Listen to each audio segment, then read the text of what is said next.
All right, let's dive right in. In this explainer, we're going to pull back the curtain on the invisible forces that pretty much shape our entire working lives. We're going to explore a system that feels like it's been designed from the ground up to keep us on the clock. It's a classic question, right? One we've all thought about. And we usually think the answer is a personal choice, a reflection of our own values and what we prioritize in life. But what if I told you that choice isn't really as free as we think?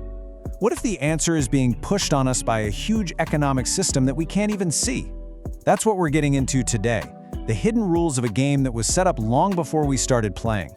To really understand how this all works, we've got to look at the pillars holding it up. And the first one, the very foundation that so many of our careers are built on today, is debt. And I'm not just talking about a simple loan, I'm talking about debt as the price of entry. Just look at this number for a second. $1.7 trillion. That's how much student loan debt there is in the United States alone. For millions and millions of people, significant debt isn't something you take on for a house down the road, it's the ticket you have to buy just to get a seat at the table.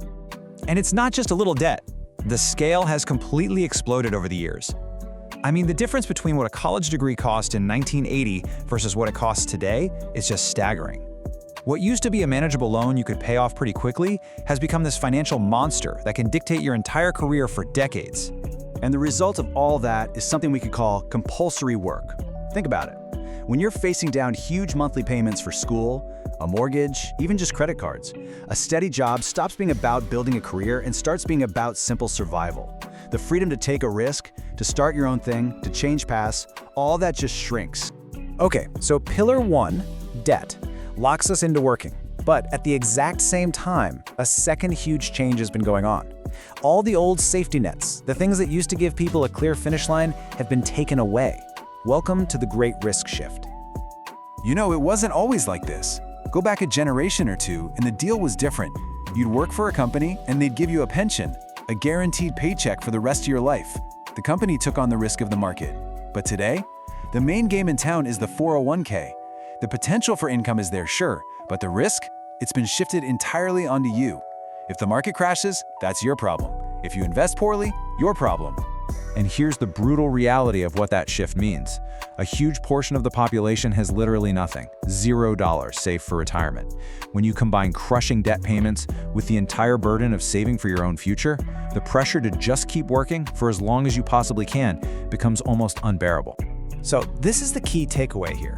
The whole goal has changed. Retirement used to be this solid destination you could count on. Now, for so many of us, it's just a gamble. It's a hope that maybe, just maybe, you'll be able to navigate the markets successfully on your own for decades. All right, so debt locks us in and risk keeps us from getting out. But there's a third incredibly powerful pillar that keeps this whole engine revving. A culture that is absolutely obsessed with consumption. This quote just nails it, doesn't it? This part of the system is different. It's not about the debt you're forced into. It's about the debt we're constantly persuaded to take on. It's all about how our own desires are engineered to keep us on that hamster wheel. And it works in a really simple but effective loop. Step 1, you earn money. Step 2, you're immediately hit with a tidal wave of ads and social media telling you what you need to buy to be successful or happy or just to fit in. Step 3, a lot of those purchases end up on a credit card, which creates more debt. And step 4, to pay off that new debt, you've got to keep working, maybe even work more, and then the cycle just starts all over again. From a purely economic view, this cycle is incredibly efficient. It makes sure that the money we earn doesn't just sit around, it gets funneled right back into the economy through more spending. But for the individual, well, it's a trap.